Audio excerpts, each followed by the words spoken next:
Live.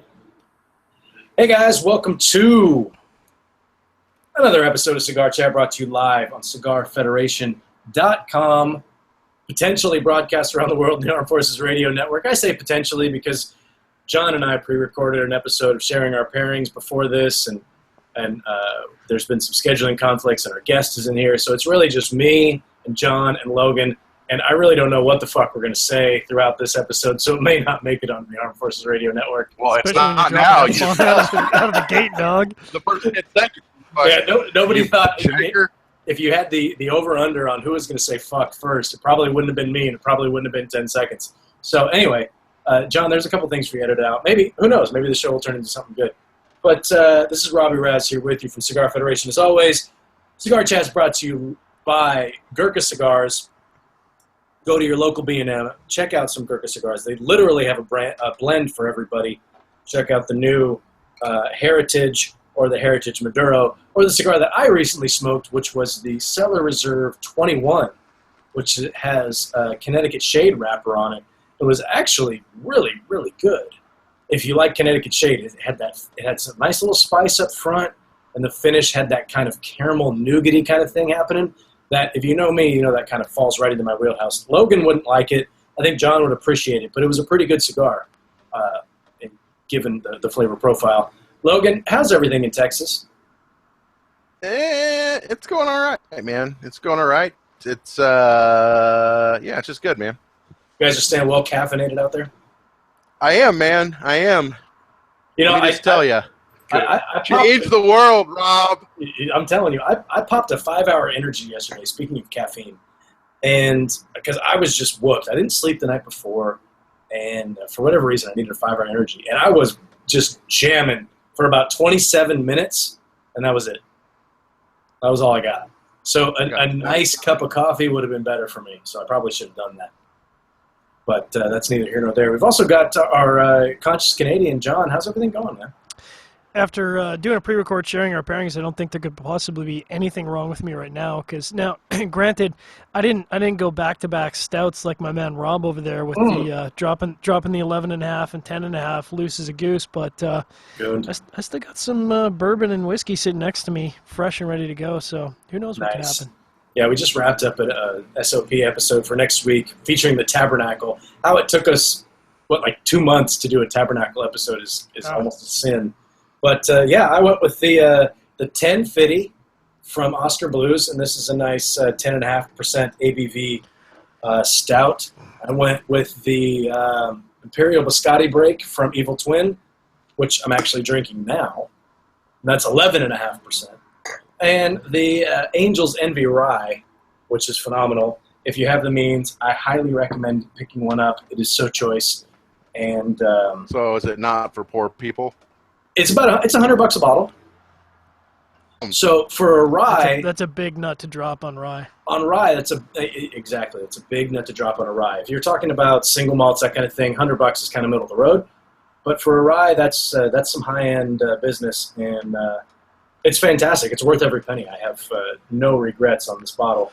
The pairing though was a little bit.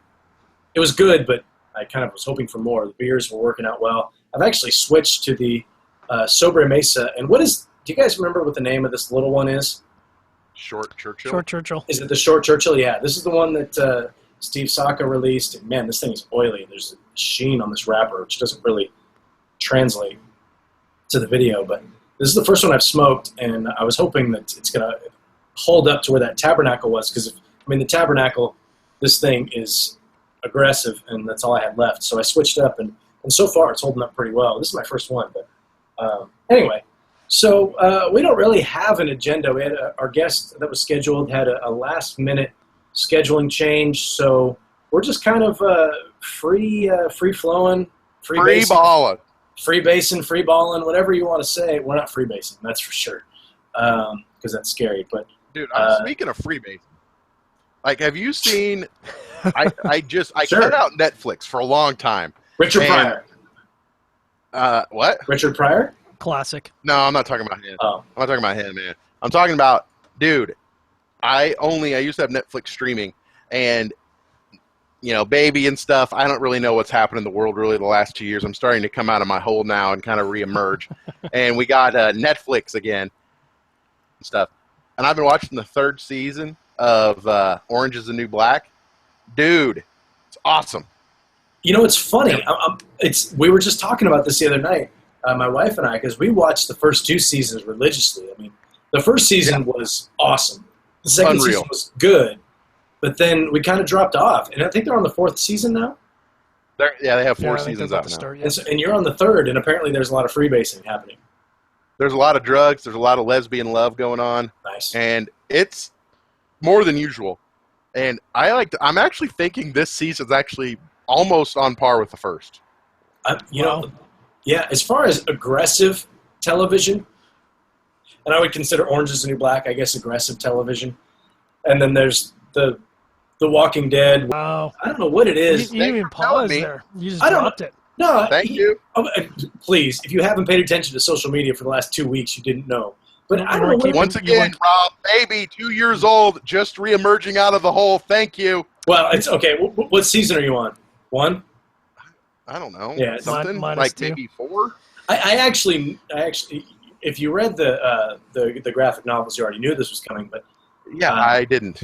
I did. I recommend it. They're really, really good. Let's be honest. Does Logan strike you as the graphic novel kind of guy? Fair point. But no. I wasn't the graphic novel kind of guy. The Walking Dead was the graphic novel that turned me into a graphic novel kind of guy. That's not the first time.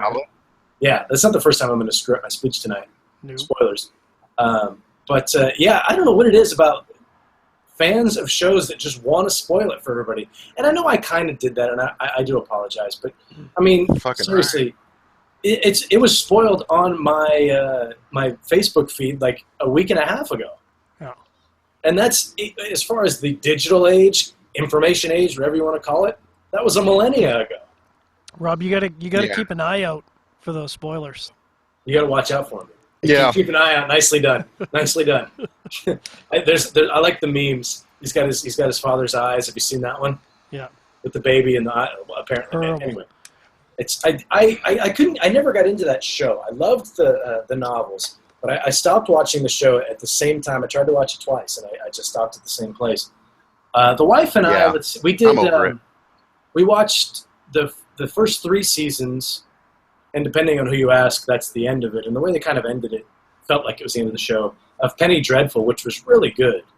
If you like, I've never seen it. I've heard it's good. If you like gothic horror, Victorian horror, really well done. With the way that they interspersed the Dracula and the Wolfman and the Frankenstein, Jekyll and Hyde, that kind of thing. It was basically Tatooine the Monster series. It's sprinkled right? in. Yeah. Seriously. It's sponsored by Tatooine. Good job, Pete.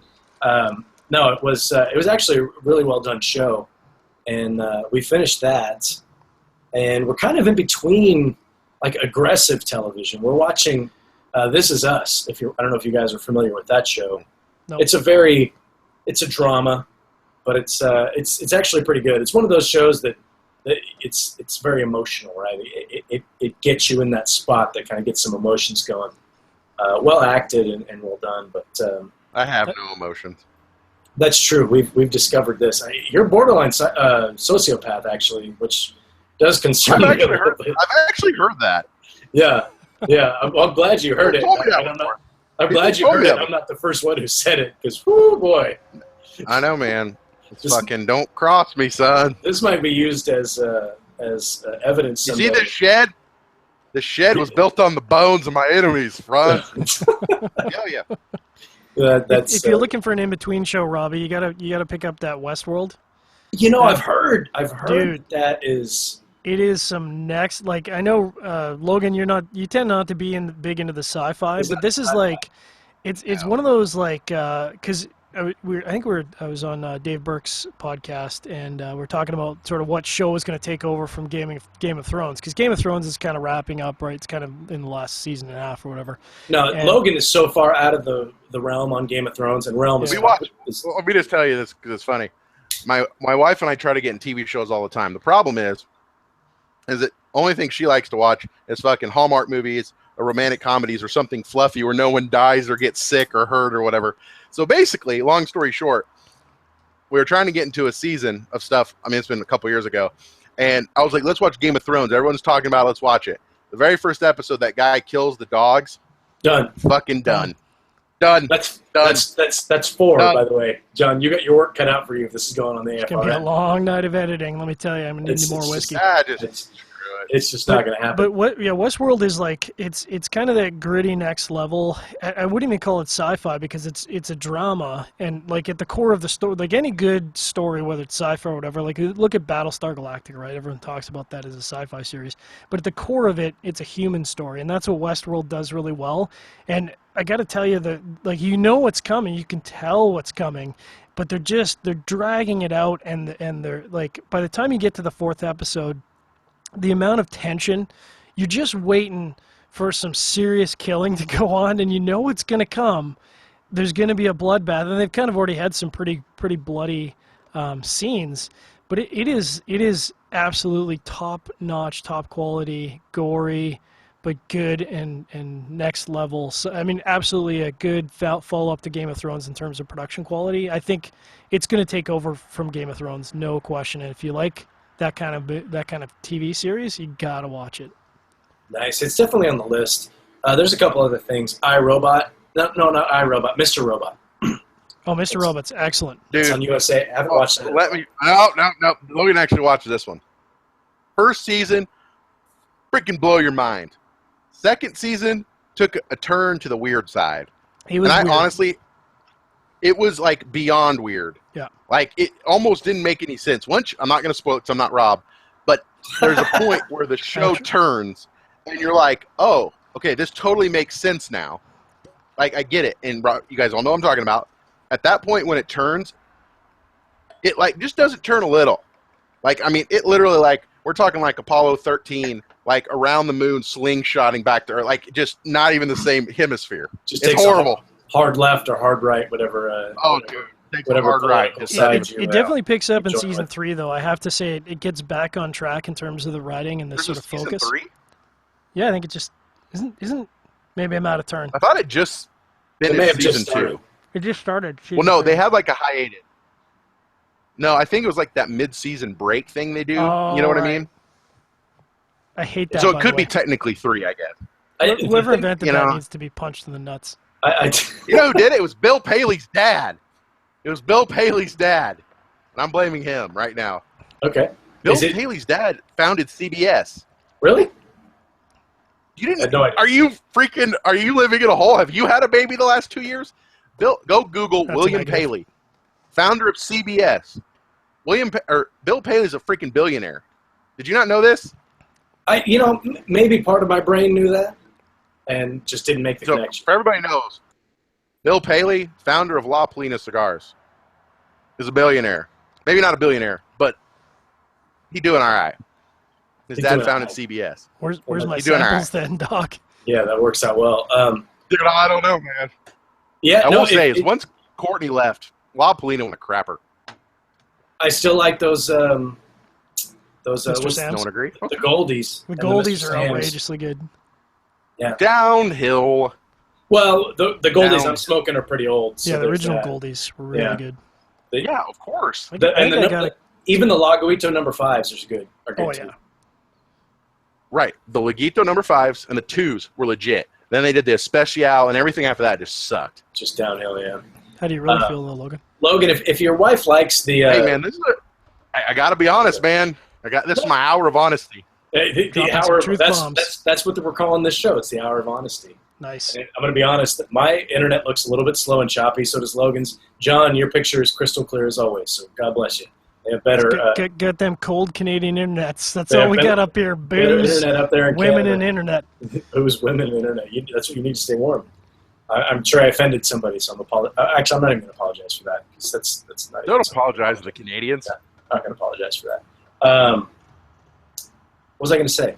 If your wife likes the touchy-feely, that kind of television, turn her on to This Is Us, and that'll get you some points. Like when I told you to use the... kissy emojis. Kissy, smiley, huggy. Yeah, this is the same thing. I must admit, Rob, my life has probably taken not quite like a complete sharp right, but my quality of life has improved at least 37.5% since I started using the kissy smiley emojis. You listen and show that you care. That's all you have to do. I don't think I get enough props for being the co-quarterback on that. Yeah. No, I totally give you credit too. And Jared was there, but he didn't speak like normal, so I can't give him any credit because he didn't speak up. But no, yeah, I mean, he was on board. I don't know. And the other problem is that Allie's such a freaking weirdo.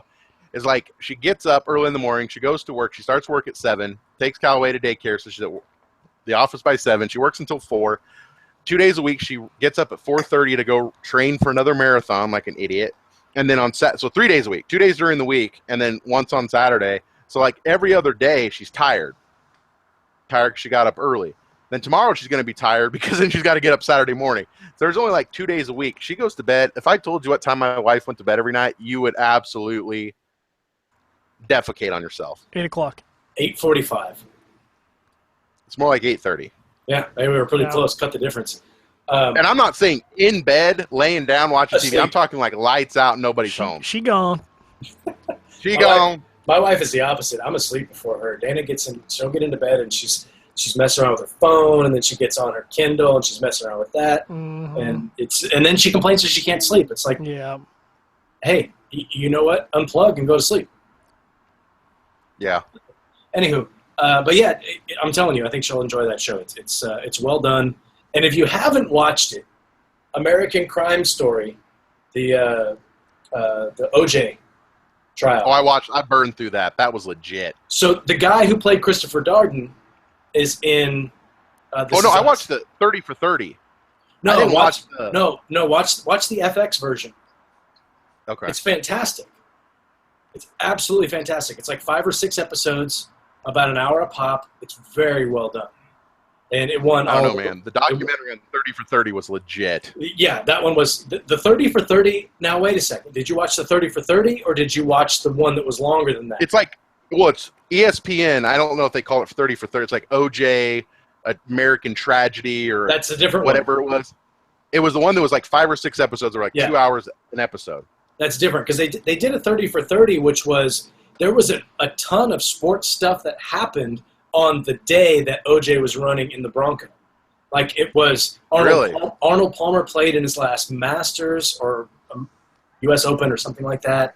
There was an NBA baseball game or NBA playoff game. There was baseball. Ken Griffey Jr. hit a home run. It was in the strike shortened season where he was on pace to break the home run record.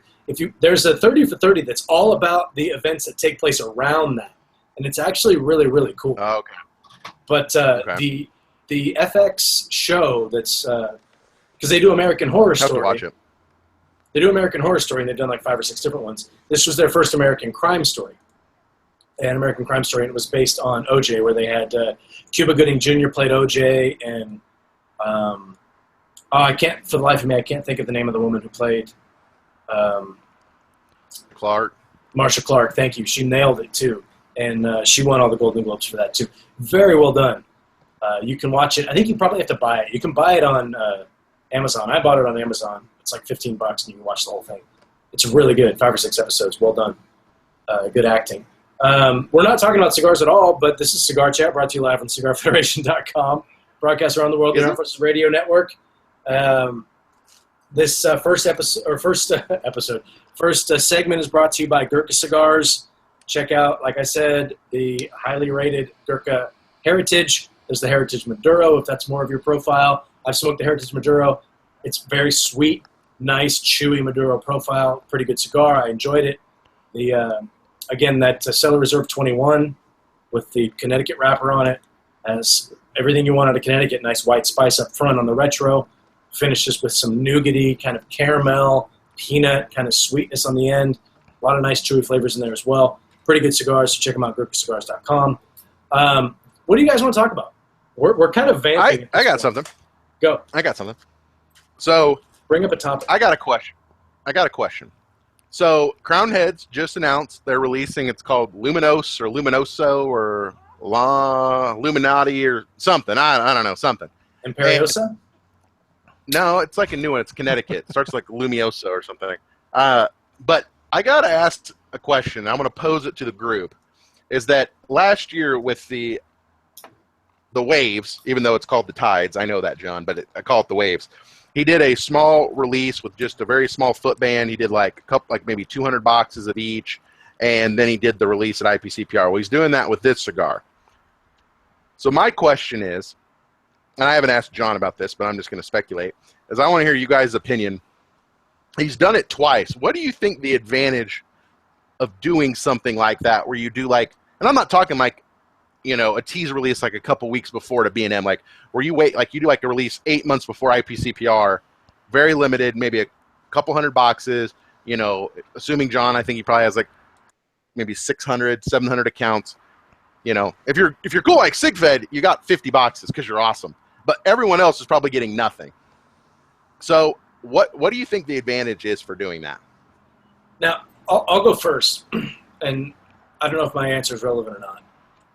But sure. I think in the pre-August 8th bullshit days, I think there's a benefit to that. Because in essence, you're kind of hedging your bet, right? You're making a little bit. You're making 500 boxes instead of 10,000. Mm-hmm. And you're seeing what are the sales like? Are people enjoying? What's the feedback? It's almost like, in a way, it's almost like a crowdsourced quote-unquote cigar, because it's not, but it kind of is, in the sense that, do you guys like it? Did it sell well? Do people enjoy it? And if they did, okay, well, yeah, we'll make more now. But to do it now, where this blend has already been grandfathered in, or whatever the terminology is at this point, and you're kind of stuck with it. You can't really change it legally. Not really. To stay above the board, you kind of have to stick with what you did. Is there a benefit to that? I don't know. That's what I'm wondering. I don't know if there's a benefit to that from a national sales standpoint. I can see the benefit from a brand standpoint being, I'm giving a nice little bump to the guys who have been good to me in the past, and I'm giving it to them first. Right. Maybe. Beyond that, I don't know. What do you think, John? Well, I definitely have a new perspective now that I'm, 2 feet in the industry, and I have a whole new... Real quick, John. Roger that. Remember the conversation we had about 9 months ago? Oh, do I? Our industry. Remember what I told you? Mm-hmm. I'm here to say that I wasn't there for that conversation, but I know what happened, and Logan's right. But it's a private conversation. All right. And Logan was right. But I do have to say, and I think I had this conversation a week ago. Wrong. Being in the industry, I think there's a difference between doing something you like and doing something you're passionate about, and doing a job. Like, let me take that back. I love making six figures. There's no question. Daddy likes six figures because, answering the question? I'm getting there. I'm doing the Canadian style. I'm walking around it, and then I'm going to walk up to it. If you're going to take this long, I'm going to Gary Griffith you and say, you guys talk amongst yourselves. I'm going to go use the restroom. Roger that. It's just so everyone knows, Rob's been drinking a little bit tonight. Just a little bit. Just a little bit. See, I went more whiskey than beer, so, Canadian bladder for days. But I think, Canadian bladder for days. For days. So I think with anything in life, it's like a trade-off, right? And I think we all do that trade-off. Like, I like making six figures in the oil and gas industry, but I was miserable. I was just a cranky SOB. I mean, I hated my life. I came home cranky. I mean, really, that money afforded me the chance to do something fun that took away and made me back happy. Now I'm in the industry. I'm obviously not making close to that at all, but I really like what I do. And obviously, there's no, unless you're an artist and a billionaire and you're just kind of doing whatever, you don't have to worry about money and you can do whatever you want. Bill Bailey. Bill Bailey. Nobody really has that job for the most part. Nobody in North America really has that job unless you're the 0.1%. So the point I guess I'm getting around to here is that you've always got downsides to a job, right? Every job's got some negative aspects to it. That's just kind of how it goes. I think that I'm happier. Like, you ask Laura, my significant other, she says, you know, you're happy every day. You're not cranky. You're not coming home pissed off all the time. You're not hating life. And so there's definitely trade-offs. But you were definitely right. I mean, it's not sunshine and roses and rainbows up my butt. There's no doubt about that. So, anyways, what I was getting around to, in a very long roundabout way, is I agree with Rob's point that pre-August 8th, it made absolute sense to sort of almost, it's an inexpensive way, really, if you're running your own factory, you're running your own line, to test the market, see how it sells. If that market penetration is good, you can blow through another 1,000, 2,000 boxes with relative safety that those are going to move, versus if you drop 500 boxes and they don't really move, and you're like, okay, well, that was not a good project. And I think it is tough to tell how a product is going to do on the market until you release it. Like, really, people tell you one thing, and it's that classic human thing where people say, oh, no, that's really great, that's really great. Yeah, that's nice. Are you buying it or are you not buying it? And you don't know until it hits the market. Yep. Post August 8th? That's true. It doesn't make any sense at all. I mean, I get you got to have some money invested in it. Dropping 5,000 boxes or 10,000 boxes is a big nut to drop. But why bother not doing that at this point? I mean, the cigars, you've got 2 years. The cigars are going to have to move off the market at some point. You're going to see decline in a lot of boutique brands because they can't release new brands, new product, unless it's, the 1,000 stealth releases we see announced every week. But yeah, it doesn't make sense to do small batch anymore. It just doesn't. Like, if you're going to release it and it's going to sell even moderately amount, just produce it. And again, I like the fact that I came back and all I heard was John saying that he agreed with me. But post August 8th, I think the main benefit for something like that is, hey, I had an agreement going into this year with certain stores I was going to do a store exclusive, and now I can't, but this is the next best thing. Yeah. That to me is how it looks. It's the next best thing with a gigantic asterisk, because everybody knows that even though it's a short-term release now, it's going to be nationwide by the end of the year. So if I'm not living near Serious Cigars in Texas and I don't want to order online, I know that my local guys are probably going to get it by the end of the year, so I can wait. Right. My answer is kind of the opposite of yours, is I think it's kind of smart because, let's be realistic, like, a lot of manufacturers dropped more blends. Do you know what I mean? And I would actually take this approach. If I was in John's shoes and I had a cigar company, I would actually probably take more of this approach, because you have to be more cautious to test the market now. Because, if you do a production run of 100,000 cigars and you don't move them, yeah, you're screwed. Then you're setting on them. Yeah. You're screwed. Like, you can't sell out of them. There's not like, well, I can maybe just whore these things out, discontinue the line in a couple years, whore them out, make my money back, call it good. No. Come August 8, 2018, those things are illegal. Yeah. Now, granted, Logan would be willing to take them off your hand for penny on the dollar, no problem. Call me. But that's all you're going to get. Call me. That's all you're going to get. So, I don't know. I think it's pretty smart. I wouldn't be surprised to see more people doing stuff like this. I can see it, and the point that you're making works, and it does make sense. If you well, okay, yeah. Fair point. You release 500. If they don't fly off the shelves, and then screw it. I'm not going to make any more. And I guess I was going to say it makes more sense if you're vertically integrated, but I guess it doesn't, because it doesn't make a difference. I'm thinking if you're vertically integrated, you can control how many you make to begin with, and then you just know that, okay, moving forward, we're not going to make the cigar anymore. Yeah, you don't have that upfront commitment. But even then, assuming with a company that has that swings the meat that Crown Heads does, and they're swinging daddy meat, right? They can kind of come in and with whatever fact they're working with my father, or they're working with EPC, which congratulations to Jose Blanco, by the way. We should talk about that. I want to talk about that next. That's the next topic. But I imagine John Huber can call up either of these places and pretty much kind of get done what he wants to get done. So if he says, I want to do 500 boxes, and I'm only going to do 500 boxes now, and then we'll see maybe. If you've planned ahead, if you saw this coming down the pipeline, and most of us did, I mean, I saw it coming, and I don't own a company.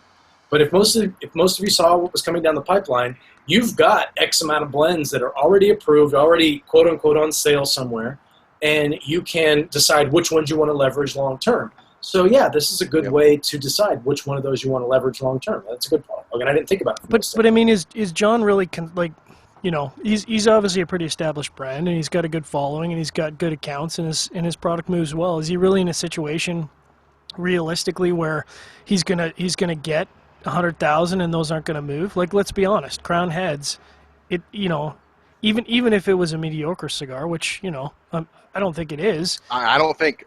I mean, long years ago, so I don't think it's going anywhere. Well, but to be fair, none of us have smoked the cigar, so we don't know if it's a mediocre blend or not.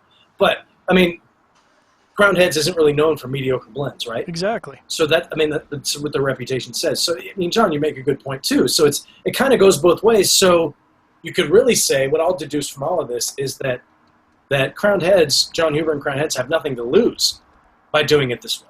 True enough. Right? No, they don't. Exactly.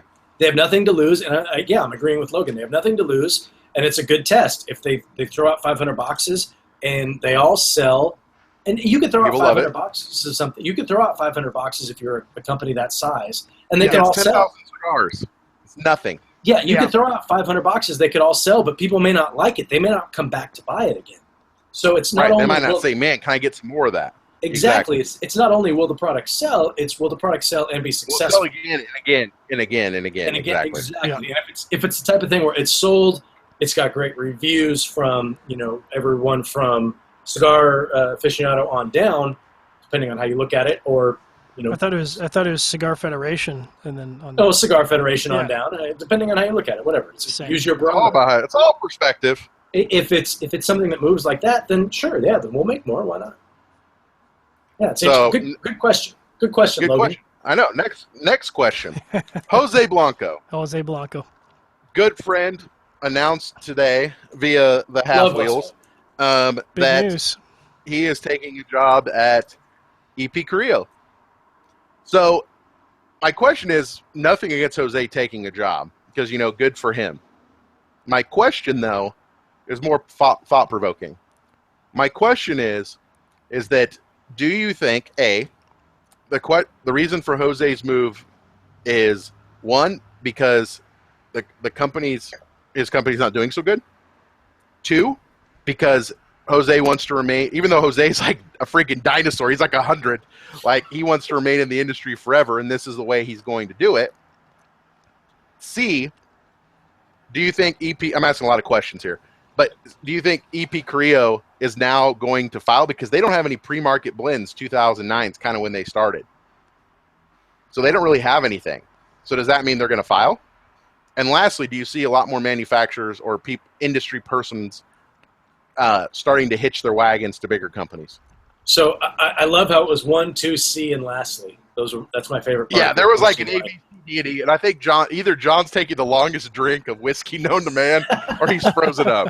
So I'm going to follow your question up with a question. Now, yes, and this is just, but Logan, you're a better businessman than I am, so maybe you can answer this question, maybe not.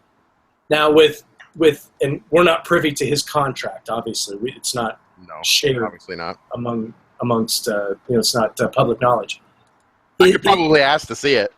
Doesn't show it to me, though. Is it the kind of thing where Jose can say, okay, yeah, I'm going to sign on with you guys. I'm bringing Señorial with me. He's not. His wife's which he's not. He's not. Okay. So his press release. Okay, I didn't read the press release. I beg your pardon. So I was just curious. I mean, is it the kind of thing where, and this is maybe more a question directed to your final D4 question, whatever you want to call it. Is that the kind of thing where it's like, if I'm, we'll use Jose Blanco as an example. Let's just say I'm Jose Blanco and I go and I sign on with Tatuaje, who's been around for a while.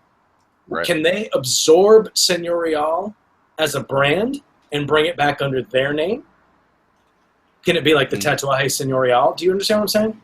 Yeah, no. I mean, it'd be a complete. I mean, they could sell it up for the next 2 years until August 8th of 2018. But it'd be at that point, if they were going to file or something, Like, it would be a new blend. Do you know what I mean? But understood, because it is a new blend. I mean, as far as new, quote unquote, after 2007 or whatever the hell. But I guess the bigger question that I'm getting at is, smaller companies could latch on to larger companies. Those larger and have the larger companies file. The largest companies budget to bring these post 2007 cigars back on the market. Is that what I'm saying? Potentially. Does that make sense? I mean, no, it makes perfect sense. And I mean, my opinion will be that you're going to see a lot more consolidation. Yep. Come, probably not this year, but next year into IPCPR, and then probably shortly following, is that I think you're going to see a lot more people that are going to say, hey, I can't do it. And either they're going to sell their brand on CI or sell it to a big guy.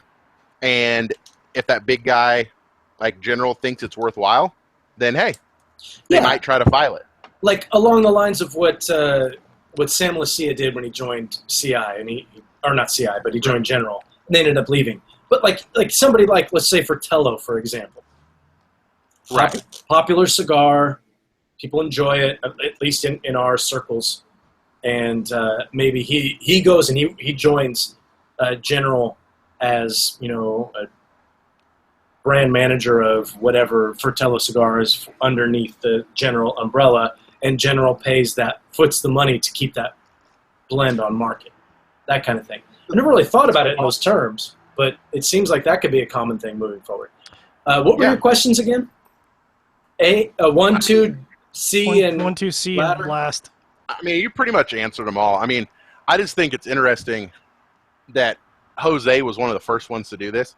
I would not have expected, if you would have said, hey, there's 10 companies, and you would have listed Jose Blanco. I wouldn't have said Jose would have been the first one. I would have said pretty much anyone else. Really? Why?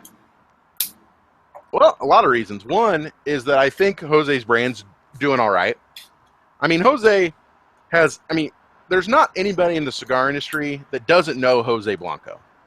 Fair point. I mean, dude, the guy's been around for 46 years or some crazy nonsense like that. Yeah. Like, he's been around for freaking ever. And he swings the kind of daddy meat where I think if he would have waited until after next year's trade show, made a bunch of coin, and then would have said, and I know I'm looking at a very selfish business perspective, but made a bunch of coin and then said, hey, man, it's time to go, I think he could have swung it. Where I think, regardless of who was already working there and stuff like that, I think now, I mean, there's only going to be a finite number of spots that people are going to be able to move into and join other companies, because the whole industry can't absorb the entire boutique part of the industry. It is not viable. But you know what? Wait a second. Jose going first is kind of scary. I'm going to defer with you there, because when you look at the craft beer industry, and I'll bet goddamn everything, I'll bet whatever you want to bet, that InBev could absorb all of it and keep moving all of that product. Granted, it's a slightly different scenario structure. But, I mean, when you start talking about guys like General and Altadis, they have the kind of coin to absorb these companies and perpetuate them forward. I think that's a possibility. But I'm not saying that they don't have deep pockets. That's not what I'm saying. I'm saying from a cost benefit perspective. Like, you're right. It makes sense for InBev to go buy like Goose Island, right? Because that stuff's hot. But like, I'm going to use an example. Let's say Viaje, right? Sure. Viaje is pretty hot, but he's got freaking 1,000 different cigars, and the ones that are constant production are crap. Like, all the good stuff, they'd have to file. How do you really feel? 15 different cigars. Oh, I'm just being honest. They're kind of crappy, Andre. I just said it. Hey, by the way, where's my leaded Lancero, son? I got him. I know exactly where they are. I know you do. I appreciate that.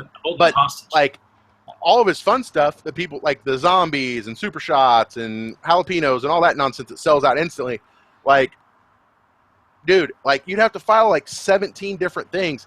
And does Viaje Cigar Company make enough to return a profit on an investment of $5 to $6 million plus the cost of the company, plus, keeping Andre on staff? Probably not. It's an interesting question, and we'll get into it after this reminder that you're listening to Cigar Chat, brought to you live on CigarFederation.com, broadcast around the world in the Armed Forces Radio Network. And John, I think this one will make the Armed Forces Radio Network. You just have to do some editing at the beginning. So this next segment is brought to you by Thanks, Cigar Oasis. John. Brought to you by Cigar Oasis. Everybody knows about Cigar Oasis. They're our leader in cigar humidification. I have Cigar Oasis. Logan has Cigar Oasis. John, even up there in Canada, where like I feel like you guys are like 10 years behind on everything, you have Cigar Oasis too. No offense. awkward. Awkward. No, everybody's got Cigar Oasis. Everybody. So check them out. I mean, set it and forget it. You can check it on your phone, all of that. CigarOasis.com. Now, Logan, I've got a question. This is actually kind of a fun episode because we didn't really expect to talk about this stuff. I don't even know exactly when we started. I feel like we have about 15 minutes left. But I have no idea. I think we started about 15 minutes after the hour. It's about right. Now, let's use Viaje as an example.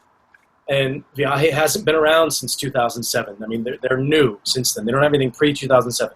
So let's say that General decides they want to buy Viaje, right? They bring Andre on, all that nonsense, and you take the zombie that people love, and you change it to a font mark and a front mark and a name that is already existing in the General catalog. Let's just call it we can call it whatever. Doesn't matter. We call it the Bulldog instead of the zombie. Is that something that can happen? No. No. No. Okay. Well, that's good. You're altering the blend. The brand, yeah, and the blend. The brand and the blend, yeah. I'm going to tackle. I'm going to jump in. I'm going to tackle some of get it, John. Logan's questions. I insulted Canada, so you got to stand up for it. And absolutely, and especially in a climate that changes as radically as this, you absolutely need to use Cigar Oasis when your humidity levels drop from 10% and go as high as 60% in the summertime. You absolutely need Cigar Oasis to protect your cigars. Just throwing that out there. But moving backwards and forward. So last question first. Everyone's going to file that's a large company. There's no question whatsoever. They're going to fight it as long as they can, but large companies are going to have no choice but to file. Across the board, it's happening. Regardless, obviously they're going to wait to see how... Define large. Well, wait a second, though. But wait. Sorry, John. I just want to interrupt real quick because I've spoken with people behind the curtain, and I won't divulge who they are. But I've heard some of the quote-unquote larger companies have brands that are on file from pre-2007 with very vague blend descriptions. Of course. Right. Who's going to go through the books and figure that out? Of course. Certainly not the FDA. Nicaraguan Puro, right? Let's just say it's got a Nicaraguan Puro. And for argument's sake, let's just say that the Viaje Zombie, because that's the example we're using, is a Nicaraguan Puro. I, off the top of my head, don't know if it is or not. But is there any reason? But anyway. Well, let's just say that it is. Or the Viaje Nicaraguan Puro. Doesn't matter. Yep. Let's just say that it is. Is there any reason that Viaje Nicaraguan Puro can't become this other company's Nicaraguan Puro that was from pre-2007 that was a totally different cigar, but as far as from a legal standpoint, they're the same thing? Well, you're talking about a substantial equivalence, which is a whole different hour-long conversation. That's a whole other bag of wax. But when you get as vague as it's a Nicaraguan Puro, it's a Nicaraguan Puro. Is anybody going to know the that difference? already has a name. That'll have a name. So even if they have, whoever has something on file, that's what I'm saying. You absolutely could take the blend, but you can't make it the Viaje Zombie. It's going to become whatever the heck. But so it loses all its luster. No, not necessarily. It's not going to be the CAO Sopranos. It's going to be the CAO Consigliere. I think that's different. I think you can't really. Yeah, there's two aspects to that. One is how the market sees that product. I mean, everyone knows that the Sopranos and the Consigliere. I mean, that's a wink, wink, nudge, not nudge, nudge. Say no more, say no more. So that's an easy transition for customers. But if you take a Viaje Zombie and you call it the CAO Bulldog, it loses all of its market presence. It loses all of its branding luster. It loses all and the second part of that is you can't do that without predefining and establishing market equivalency, which I don't think. Well, I haven't read the briefs yet, but no one has yet been approved for substantial equivalence, and that's going to be the big question that everyone's waiting on. Is if you can open that door for substantial equivalence, well, okay, that's the floodgates. Yeah. Okay, that's a fair point. Okay, so when you start talking, okay, fair point. I feel like if that were established, then you could see some things like that happening. Sure. I mean, maybe there's the CAO undead that we just have never seen, and the VIA zombie becomes the CAO undead.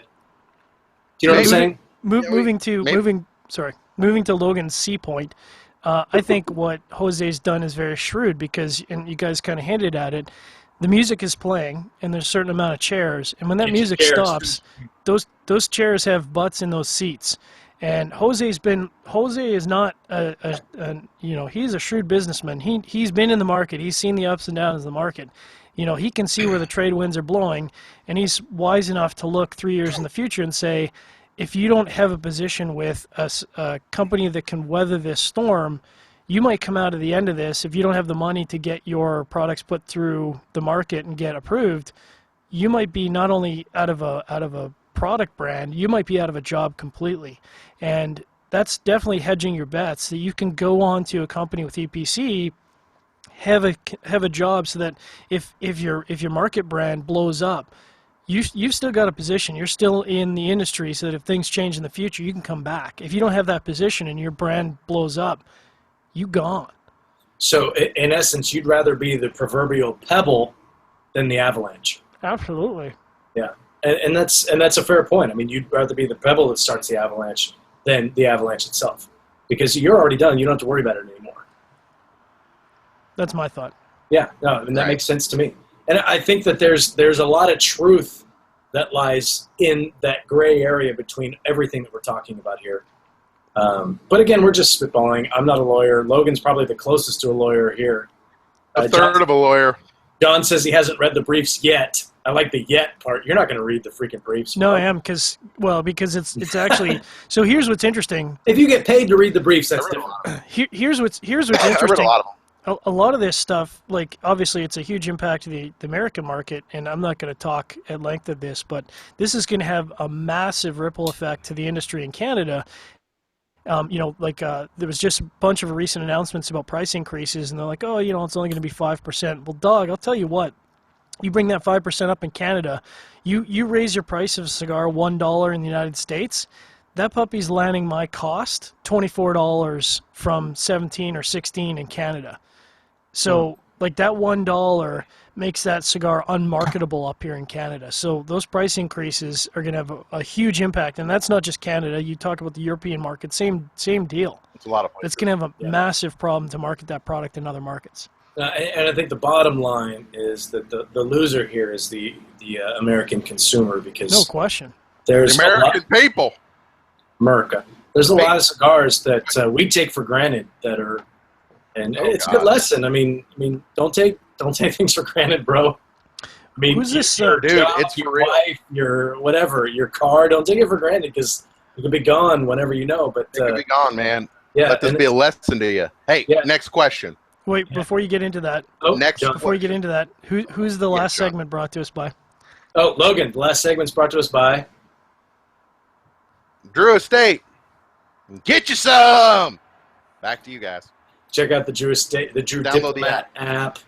Download the app. Dude, have you seen the stuff they're giving away on the app? 2 weeks. You're insane if you're not on the app. No, they're giving away some legit, one of a kind. Like literally. And I hate it when people misuse the term literally one of a kind type stuff. One of a kind. Jesse and his boys over there they've got some. I literally have a one of a kind. I don't have it out here, but a one of a kind travel humidor that Jesse and his team painted for me, because I went down on Cigar Safari, and I'm telling you, that might be taken away from us next. So don't take anything for granted if you're looking for Cigar Safari. I know there's going to be a Sig Fed trip, hasn't been announced yet, the dates and all that nonsense, but if you've ever thought about doing it, hey, Rob, get off your shit. Do it now, because all I gotta say is it's coming. Yeah, but I mean, all the dates are coming. Soon. So pay attention. If you haven't done it yet and you've thought, man, this is something I want to do, seriously, don't take it for granted, bro. Do it. Yeah, especially with all this FDA stuff. It's now worth is the time. I've been twice. It's worth every single penny. Every single penny. I'd pay absolutely 100% full dollar to go again. It's now. Worth every penny, so do it. Logan, you had one more question. I'd go now.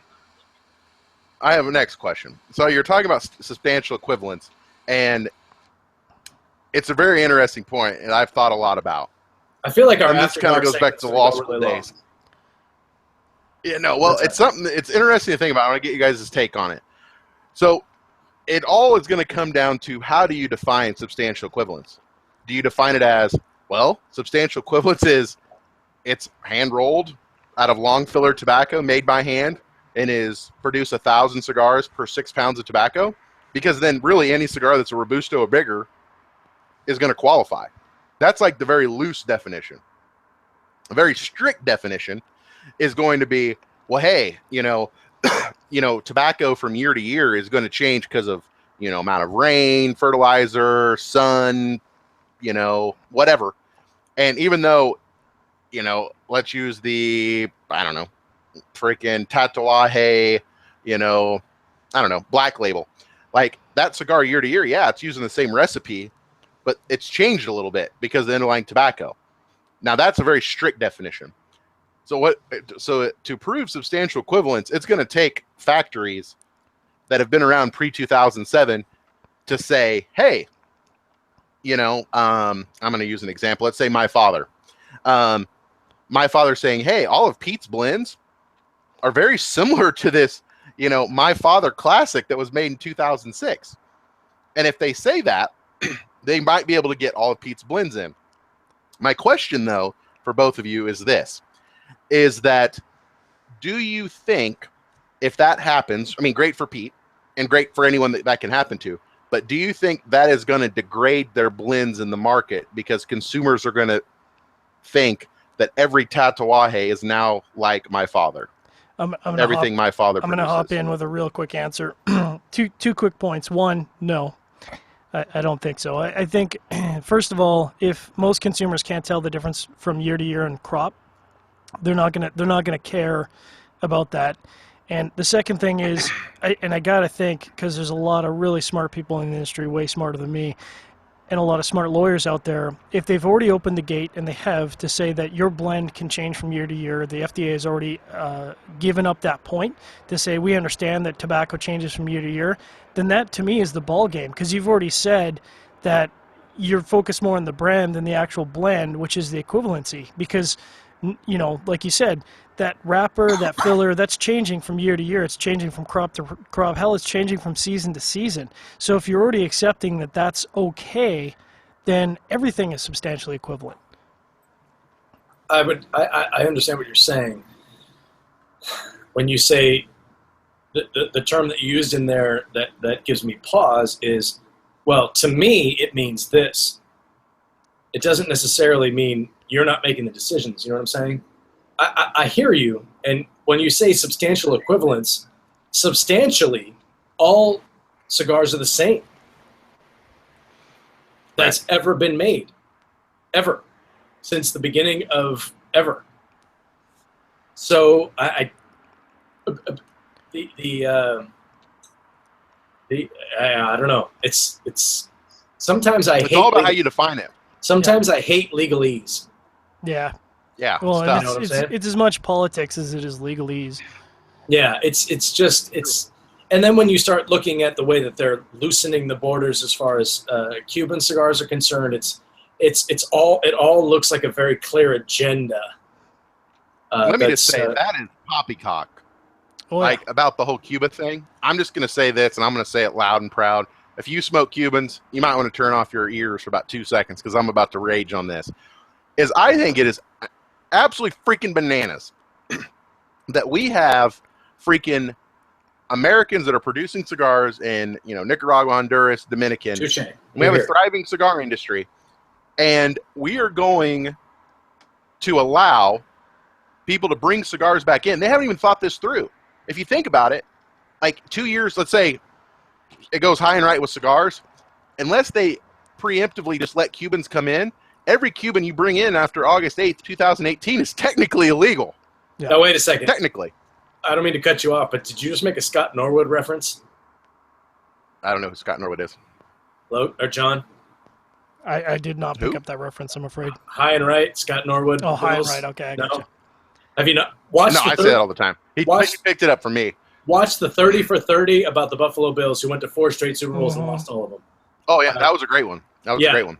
Scott Norwood was the kicker. So anyway, Heinrich, never mind. Heinrich. Oh yeah, Heinrich. Yeah, that guy sucked. It's But White. he was a classy individual. I'll say that. No, dude, watch the show, and it's like, dude, you feel so. I bad did. for this guy. But I do feel bad for him. and we're coming up on it. We got a few minutes left. Finish my point. Is that I just think it's bananas. I think it's bananas. Yep. And I swear, like, if there is some loophole for Cuban cigars to come in where they don't have to go through the same testing process or they're rushed through. There's going to be riots in the streets, son. Oh, my God. Like, just tell you right now, I'm not paying my taxes. I'm going to do something drastic. Hey, like, when you don't pay taxes, you're smart. It's true. Hey, paying your taxes is illegal. Hey, if you don't pay taxes, that makes you smart. Hey, I will say, I mean, that's as political. I know the as election coming up. We won't talk about it. No, but I gotta say, is that it's a bad answer, but it is true. Like, it does make you smart. I'm not going to comment. Or you have smart people, or you have smart people working for you. Don't hate one of the two. Don't hate the player, hate the game. That would have been a much better answer. Yeah, that's true. That would have been. You know what? If he would have said, instead of "that makes me smart," if he would have said, "don't hate the player, hate the game," hate the game. That's a game changer for me. Anywho, that would have been a game changer. That's the largest glimpse into the Robbie Raz political mind that you've ever had, ever. This has been a fun show. This is true. We've got a few minutes left. I'm still working on this Sober Mesa Short Churchill, which is very nice. It's pairing very well with this what's left of this Evil Twin. I'll make it so you guys can see it. Imperial Biscotti Break. Fantastic beer if you guys get your hands on it. We got a couple minutes. Any parting words of wisdom, guys? John, I'm going to start with you. What's going on in Canada that I mean, the wind has died down up there. I can see that. Yeah, I love that you're still wearing you're wearing that Foundry ring, bro. You're rocking that. I'm rocking it. That's my little shout out to Michael Genie. There you go, brother, right there. Got Michael Genie. No, I agree with. I mean, obviously, I'm a Canadian, and we get Cubans up here, but I'm 100% on the Logan train. If you buy Cubans as an American and you're supporting the Cuban market, you're not American, son. You're spitting in the face of all the hardworking and entrepreneurs and businesses in the United States that have busted their tail, sweat and blood, feeding their families to bring cigars to market in the States. And I have to say that was a BS, and I can't use stronger language because I will in After Dark, but that was a BS move because you're letting the market of Cuba come into the United States. They're operating off a separate set of rules, which is absolutely poppycock. It's funny. There's such a me attitude. Me, mine. I think the Beatles actually even have a song about that. That is, hey, I want to be cool. I want to be this. I want to be that. I'm going to buy Cuban cigars, and I'm ignoring small business, which is actually producing better cigars. Yeah. There, I said it. Better cigars than they're producing in Cuba, and that's being made right here in the United States. And it's actually flourishing cities in Honduras and the Dominican Republic and Nicaragua. I mean, you guys can speak to this. I went to Esteli in 2013. I went back to Esteli in 2015, and there was a very noticeable difference. Yep. When you're talking about the quality of life for people who work hard for a living, they don't have to be Americans. I don't care if you're American or if you're from Nicaragua or you're from Honduras. And again, I'm not saying that Cuban people shouldn't be able to make their money. That's all I'm saying. It's just these cities like Esteli, if the FDA has their way, Esteli will die. Decimated. Yeah. Decimated. Like, you remember when, like, you had the picture of the Iran Contras and the guy's, like, throwing the bottle and there's the tanks in the town square? That's basically what Esteli is going to be back to. Yeah. I think you're thinking of Tiananmen Square? No. In the Northern Independence Day, first of all, sorry, I went off. That's what's so great about Cigar Safari, because you learn so much history. But there's a famous picture when they were celebrating the Nicaraguan Independence Day. I know what you're talking about. Yeah. And they have the four-way street by the bank. Yep. They had the 4 tanks. Sorry, I always think, whenever I think tanks and people, I always think Tiananmen Square. Tiananmen Square, yeah. The dude that stood up and wouldn't let the tanks go. But yeah, I mean, you're talking about hundreds of thousands of lives. And an entire economy of several nations. Yeah. So when you look at it from that standpoint, you're talking about millions, tens of millions. Yeah. And these are people who work hard. And I mean, whatever. It's whatever. We're gone over time, but we'll wrap it up. And John, you can edit this in post production. But this was kind of a John. This was kind of an ad lib episode. So I want to thank everyone on the Armed Forces Radio Network who stuck with us, and hopefully we gave you something to think about. And appreciate everything you guys do. I say every week, you guys are built to do something that I'm not built to do. I have nothing but respect for you guys. You're putting your life on the line to fight for our freedoms around the world, and you're fighting for the freedoms of other people in Nicaragua and people in Honduras and the Dominican Republic. Nicaraguans. I'm telling you, you're fighting for that. They're fighting for that, and 100%. And to see that go away because somebody decided that it's in their best interest to get rid of that is BS. So hopefully it all gets worked out. But appreciate everything you guys do. Love you guys, and we'll see you next week. I won't be here. Logan and I assume John will be here. I'm going to be on assignment next week. I will be on assignment next week too. But Logan will be. No, pardon me. I'll be rolling strong next week. Pardon me. Logan's. You guys are going to be here. So we'll have another episode next week. And thanks for checking out another Cigar Federation Cigar Chat. Check out CigarFederation.com. Download the app if you haven't. If you're not, you're a poser, as Logan likes to say. Everybody have a great weekend. Please stay safe. Smoke some good cigars. Go to CigarFederation.com and tell us all about it. Call me. Yeah. Call me. All right, there was an awful lot of fuck and shit. Yeah. I don't think we said cock balls and shit, but That's whatever. Kind of your fault. Balls is cool. I just want to drop a little political bomb just to get us all warmed up for the After Dark. Canada.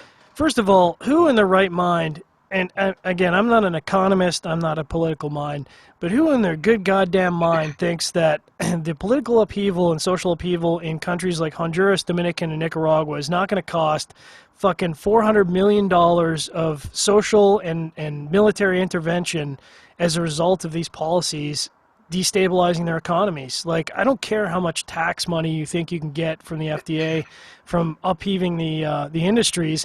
Dog, you're going to be in those countries for 15 or 20 years trying to correct them again as a result of fucking their economies over and fucking their people over. You're like, that's absolute insanity. How can you not connect those dots? We've got 100 years of history to show what happens.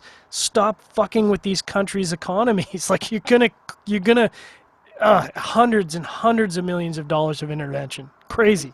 John, it is an I, me, mine attitude. 100%. I mean, crazy. Makes me crazy. Makes me want to take up arms, dog. Me, myself, and Irene. That's a good movie.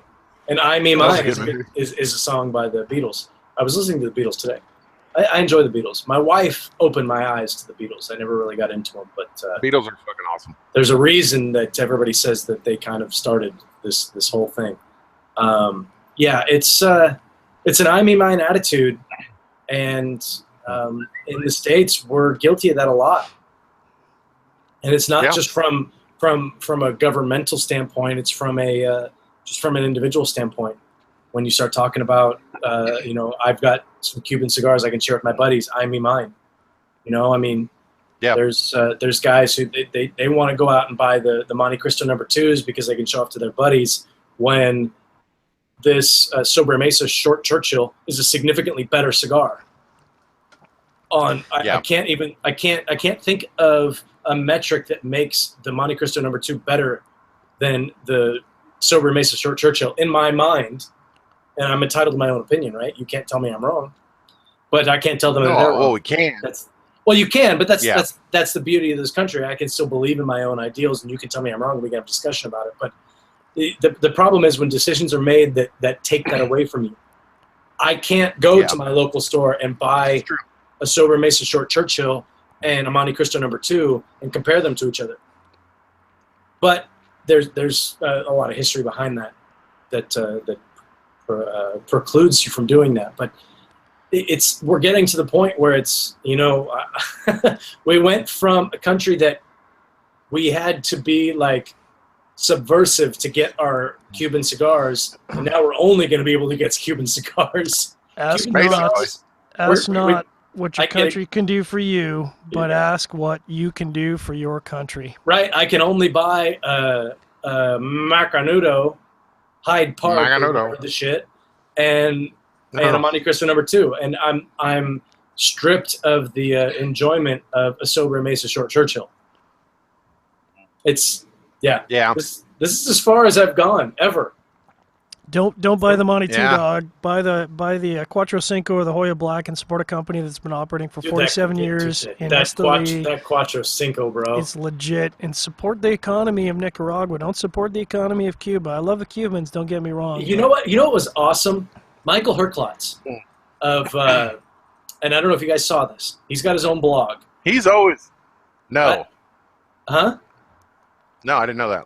He's got his own blog, and I can't remember what it's called, but he posted it on Facebook. And I have see, I told you it wasn't the first time I was going to slur my words. I have a lot of respect for Michael. He knows his shit. He knows his business. And there was a post from Cigar Aficionado that was like, 10 Cuban cigars you should be smoking now. And I understand why they posted it, because it was timely, because now you can buy Cuban cigars. Quote unquote, you can't go down to your local B&M, but you can bring them into the country, yada yada. But he counteracted that with, hey, here's 10 cigars you should be smoking that aren't Cubans that you can buy right now. And granted, he is with Nat Sherman, and there was a few Nat Sherman cigars on that list that may have been able to be replaced with other cigars. But these were cigars that are readily available at your local B&M that are vastly superior to any of the things coming out of Cuba. And granted, Cuban cigars have their market. I understand that. I'm not saying that they suck. I'm just saying that there's a lot of cigars on the market that are equivalent or better, if that's the profile that you're looking for. And he counteracted all 10. There was 10 or 15 or whatever it was. And it was, Cigar Aficionado said this particular cigar. And Michael Herklotz said, well, instead of smoking that and buying a Cuban cigar, buy something that's American-made and buy this. Or buy something that is from a company that is, it's an American company that's made in Nicaragua or made in the Dominican Republic or made in Honduras or whatever. Buy this cigar because it's already there and you're supporting local business. And I thought that was really cool.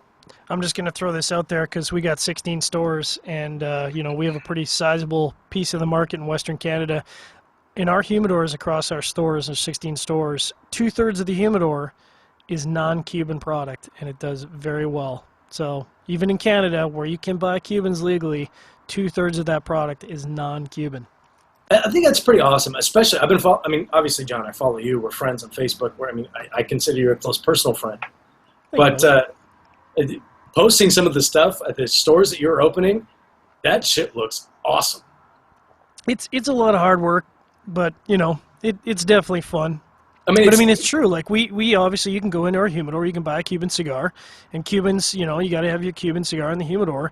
But you look at, like, I just finished merchandising the latest store, and half the goddamn humidor was, and because we were organizing by, in this store we were organizing by country of origin, and half of the humidor, was Nicaraguan cigars. That's awesome. And like the other sizable portion was really Dominican cigars, and kind of a mixture of Dominican and Honduran, but like 2/3 of that product is non-Cuban, and it's selling well because they're great cigars. And and again, I'm not trying to take away from the Cuban market, because I understand it has its spot, it's earned that market, right? But when you talk about the American market that cannot legally purchase a significant amount of Cuban cigars, there are cigars that have been on this market for years. And we'll talk about, let's just say CAO Consigliere used to be the Sopranos. We'll use that as an example because it's been there for a while. That's a fantastic cigar. Yeah. Buy it. There's cigars that have been around after 2007. These are companies we talk about all the time. Crowned Heads, Viaje. Tatuaje was around before 2007, but you talk about all their stuff. Logan, you were smoking the Kruger earlier, right? Their new monster, the Kruger. Yep. Freddy Krueger is my shit. I love Freddy. I still remember the first. Have you ever watched the original movie? Yeah, a couple times. Logan? Yeah, he's got claws, right? Now that movie came out, I believe, in 1984, and Dreamscape, son. I was 1 year old. Somebody fact checked me because I believe it was 1984. Now it may have been 1983, and it came in whatever, or 84, 85 in that range. I have two older sisters. I'm 5 years younger than 1984. Was it 84? Perfect. So that means it came out on video in 1985. So VHS, no less. We had to go down and rent your VHS videos because back then they were like $100 a pop. My sisters, my older sisters, 5 and 7 years older, in 1985, let's just say. So I was 7 or 8, depending on when it happened. I snuck downstairs because they had a slumber party and they were going to watch Nightmare on Elm Street, and I wanted to watch it. Oops. And I'm looking over the banister on my stairwell to watch this movie. And I remember when Johnny Depp's blood got sucked into the ceiling. He got sucked into the bed, and it's this blood gushing everywhere. And I stopped watching, and I sat down with my back to the TV and the stairwell, and I just listened to the rest of the movie because I was too scared to go back to bed. That's how I remember Nightmare on Elm Street. And it's still that's still one of the better horror movies of all time, in my opinion. Since we're talking about being younger, the first sort of R-rated movie I've I got watched. 1 minute. Roger. You can drop off whenever, dude. John and I will go on for an hour and a half. We do this. I know. I don't know anything about horror movies, and the wife is summoning me, and yeah. Do your thing. We'll catch up next week, brother. All right, dude. I'm gonna go. You guys talk about your movies and shit. Call Weirdos. We're gonna enjoy it. I'm gonna finish the rest of my beer and prattle on. But right. Logan, you ran the show today with your questions. Appreciate it. You're welcome, because I'm fucking awesome. Bye. Cool, brother. So right. the first R-rated movie I ever watched, same kind of deal. I was staying with my natural dad, and I somehow managed to rent RoboCop. Nice. And I must have been like I don't know how old I was. It would have been like 14 when I watched RoboCop, maybe 15. It was the first. I mean, R-rated movies weren't allowed in the house, and I just didn't have R-rated movies in the house. So I had no idea what that looked like. And man, that would have been if you rented it. It was probably 1988. Yeah. So I would have been 11. Yeah, so I would have been 14. And yeah, that movie messed me up. Like it, from the initial scene where the 8209 blew the dude away in the conference room, just blew him away, and it was like the most graphic, visceral thing I'd ever seen. And then the end when Red Foreman got smoked by the truck. I mean, that haunted me for like 2 years afterwards. That was an interesting experience. Dude, we could talk about horror movies, dude, until the cows come home. And actually, I just recently watched The Exorcist, which to me is the scariest film ever made. Oh, so scary. And it's funny, man. There's a generational gap. And I remember when I was in college, and I was dating a girl, and they re-released, and it was, it might have been 2002. It probably was 2002. It was the 30th anniversary of that, because I think it was 72 when that came out. Yeah. The 30th anniversary. They re-released that movie, and I went to go watch it in the theater. And there's something about that film. It frightens me beyond all being. I was raised Catholic. My parents never forced it on me, but I have a Catholic background, so it hits a little closer to home. And I learned a lot when I went to watch that film. When it came out, they re-released it in theaters. There was such polarizing reactions. The older people and the younger people. Older people, I could hear people crying while they're watching it, and then I hear younger people laughing because the effects don't age well, right? No. But it's people who are laughing at it because it's silly, and people who are looking at it and like remembering like when this film came out and it was kind of groundbreaking. And we're going way off topic, but I just wonder, Linda Blair's parents. Linda Blair played The Exorcist, and granted, she didn't do the voicing and all that. And if you've watched the film, it's aggressive. I mean, there's the scene where she's on the bed with the crucifix saying fuck me," and stabbing herself in the vagina with the crucifix is awful. Awful. And you think that This was like a 12-year-old girl who was asked to do this. And my wife and I have this conversation. If we had a kid, we don't have children, but if we did, would we allow them to be in a film like this? Fuck no. Fuck no. She married Rick James after that movie, for God's sake. Tell me that her her ability to deduce what's good and what's bad was, I mean, Rick James, bitch. She married Rick James. And just had a huge drug problem, but she never recovered from that film. Finish up that segue of that. I actually was at the Horror Expo here a couple of years back and saw with Linda Blair. They actually were airing the original stock of The Exorcist, and I saw it with a good buddy of mine who's huge horror fan, and she talked about that film and how it affected her psyche. And one of the things I didn't know is that scene where she like kind of flipped up in the bed or whatever. She broke her back. She broke her back. The piston machine they had on her, like they broke her back, and it took her like 2.5 years of serious, intense work to get back to not being crippled for life. Yeah. There's one scene where she grabs her mom and throws her mom to the ground, and the actress who plays her mom was a well-established actress, and I can't think of her name right now, but. There's like, and she admitted afterwards, she lets out this blood-curdling scream, and that was legit. Like, she was afraid for herself when that happened. And there's a lot of shit that happens with movies like that it's just enough to make you think that, wow, there's something else happening here. Like, you look at movies like The Poltergeist, the original Poltergeist. Terrifying. A lot of the people from that movie like died and shit, and in weird ways too. Yeah, and then you think of. Like The Passion of the Christ, the guy who played Jesus, like he was struck by lightning while the movie was being made. And I don't know if that's an urban legend or not. I read it somewhere. But like shit like that, it's like, whoa, bro. That's that kind of brings everything back to reality. But The Exorcist, that movie, that'll fuck with you for hours.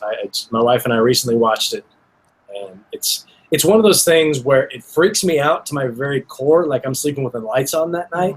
But if anybody wants to watch it, I'm down to watch it because I love being scared.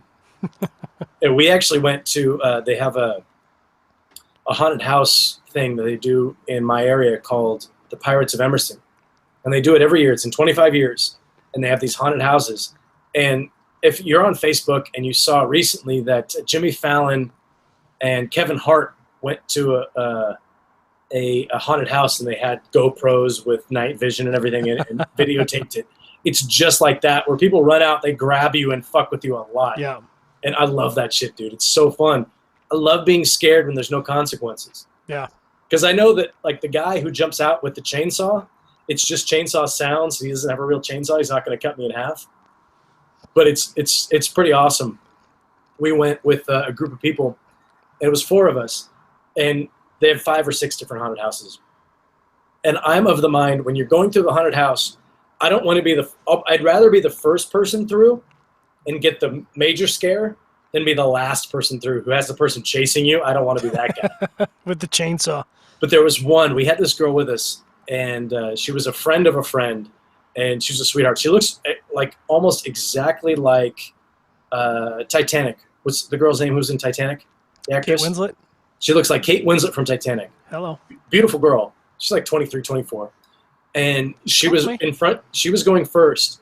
And we go into this room, and it's like a strobe light, and there's blood on all over the walls. And I see a toilet, and there's like blood everywhere. And she's like about a foot in front of me, and I hear her just saying, "No, no, no, no!" And like this guy comes out with a chainsaw and starts chasing her around the room. Yeah, when you break out the chainsaw, that's when the hair on the back of my neck it's like this shit just got real. But it's so much fun because I mean, it's not a real chainsaw, but in the moment you're just like scared to death. I love that shit. I love it.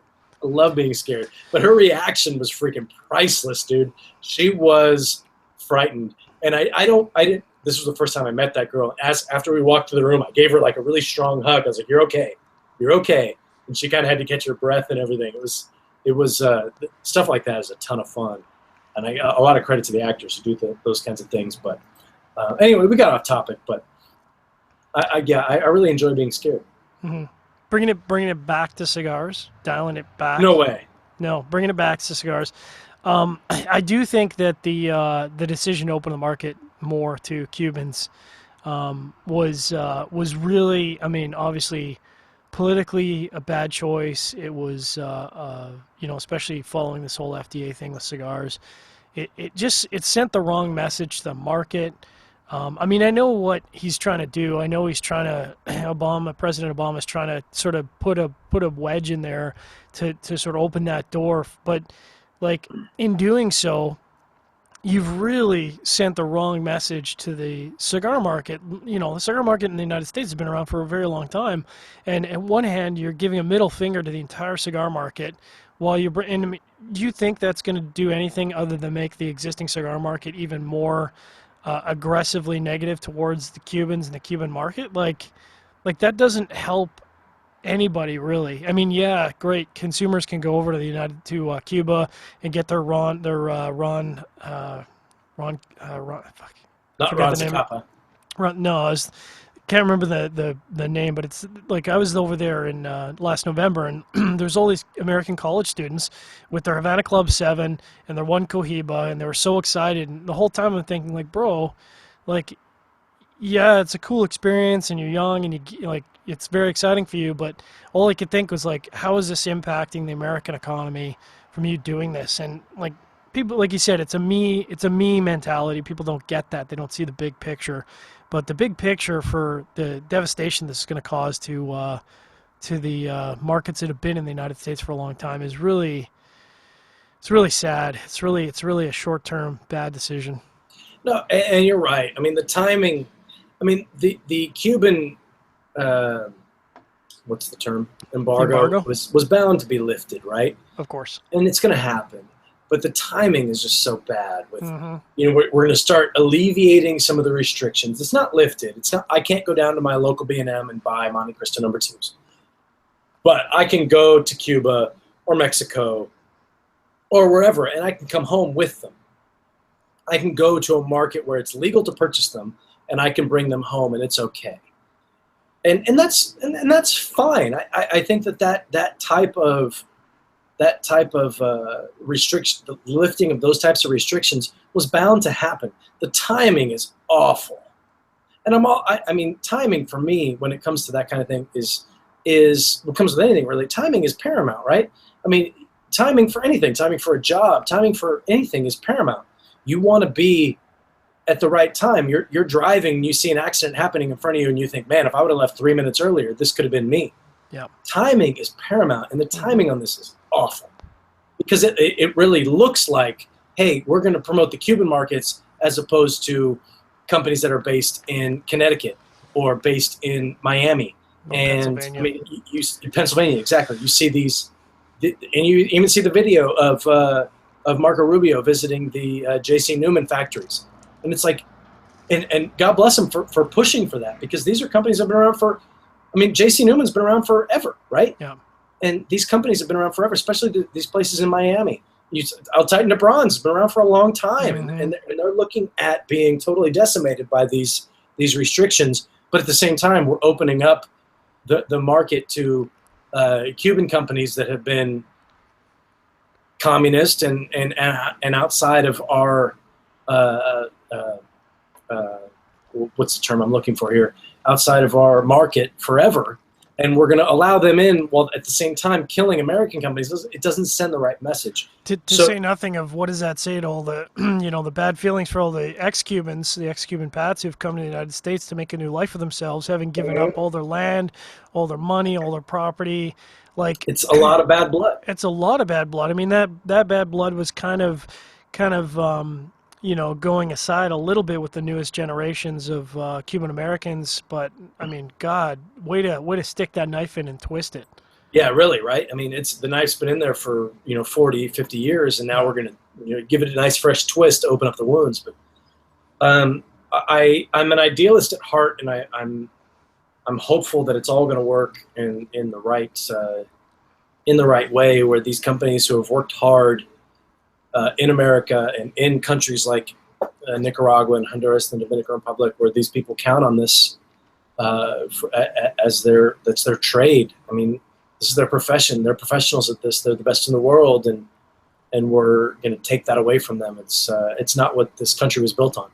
Yeah, actually, frankly. Alejandro Turrent from Casa Turrent, of course, the biggest manufacturers, they manufacture the Senator S. Maduro wrapper and Senator's tobacco, which is used in a lot of cigars in the market. I saw him just recently at the Rocky Mountain Smokeout, and the whole time he was there, really, really great guy, and the whole time I was thinking, what is this FDA legislation going to do to your livelihood, multiple generations of growing tobacco in Mexico to support the market? What is this going to do to your livelihood, all the people you employ, and to say nothing of Mexico and the region you live in as a result of these decisions? Like, it's just, it's a bad call. It's a bad call. There's still part of me that hopes that all of these regulations are just political grandstanding. Yeah. And the substantial equivalence, which we keep going back to, is the loophole that's put in that says, hey, we're going to make it look like we're really crashing down on tobacco. Tough on tobacco, yeah. But you guys can still produce your product. And yeah. I'm hopeful, and I understand that is a naive and idealistic view. But I'm hoping, and I always hope that good will win out, right? Mm-hmm. I don't know if that's, I don't know how hope for the best and prepare for the worst. Yeah, I just hope that good will win out, and we can still enjoy these Sobre Mesa short Churchills. This is a really good cigar, by the way. It's a really good cigar. I actually had I bought a 5-pack from, I can't remember if I bought that from Small Batch Cigars or I think I bought that from Small Batch Cigars. Small Batch, great California company. Yeah, great. Smoke local. Yeah, if you can't find what you want on, and again, we have no affiliation. I don't get any money from the Cigar Federation store. Absolutely. Yeah. If you can't get anything from Cigar Federation, I wholeheartedly support Small Batch. Obviously, I support your local B&M because that's a small business owner. Support your local B&M, but I did place a really nice order when I was down in Vegas, and they accommodated me in every way. And I got the Sobre Mesa Short Churchills as a part of all the other stuff I got, some Louisiana stuff, which I haven't smoked yet. But that Short Churchill, Steve was absolutely right. I smoked the regular Sobre Mesa, and it's good, but he's on point. That Short Churchill is, again, it's one of those Vitolas in the size. It's magical. It's pretty special, and I think, if you watch the interview with him at IPCBR, he kind of goes on and waxes poetic, and it's deserved. It's a really, really good cigar. It's one of those cigars that shows you that the difference in Vitola makes a huge difference. Huge. In so the way you experience a cigar. Yeah. So, any final topics you want to touch on? We've been here for a while. We've been here for a while. I feel like, John, you and I have been doing a show for like 6 hours now. Yeah, it's been like 6 hours of drinking and smoking, as we do for work. Copy that. Support the American market, support the Nicaraguans, support the Honduras, support Dominicans, because they're going to need your support, especially over the next 2 years as we go through this whole bullshit with the FDA. You can go over to Cuba and you can get your Havana Club 7, and you can get your Monte Cristo 2 or your Partagas Serie D number 4. But, continue to buy and support your local B&Ms, because those are the guys that are going to need your support over the next couple of years to weather this storm of the FDA. They need your love. Don't forget about them. Yeah, absolutely. And I've got an international trip coming up, and I would be a liar if I said I'm not going to try to come home with some Havana Club. So there's that. I probably won't bring home any Cuban cigars, but I'm probably going to bring home some Cuban rum if I can. How about some Florida Cana while you're traveling? If you can get it in the airports. Absolutely. I got a little hiccup going. Absolutely, yeah. I can get Havana Club or not Havana Club. I can get Florida Cana locally, but that duty free. Duty free, son. Joey Tribbiani was always happiest after they said duty free. So I'm happy with that too. But there's a lot at duty free. When last time I came back, I brought back that bottle of Glenlivet Madura. Mm-hmm. That was, I think, American Oak. Man, yep. These hiccups. American Oak that you can only get through duty free, and Johnny Walker Spice Road, only can get through duty free. So there will be some duty free booze coming back to the Double R household. That's not something I'm gonna lie about, but. Yeah, man. I mean, support local as much as you can, and join CRA, and donate money and for the cause, and do all those things so you can still enjoy the Sober Mesa short Churchills and the Viajes and the Crowned Heads and everything moving forward, because they're beautiful products and we like talking about them, frankly. So there's that. Everybody, thanks for checking out another Cigar Chat. John, thanks for being available to sit in for our guest. Roger that. All right, guys, we'll be back next week. I won't be here. John will be sitting in for me, correct? Yep. I'll be on assignment on an international trip, and we'll talk about that a little bit later. But anyway, everybody have a great weekend. Stay safe. Smoke some good Nicaraguan and Honduran and American and Dominican Republican cigars, and tell us all about it on CigarFederation.com. Call me.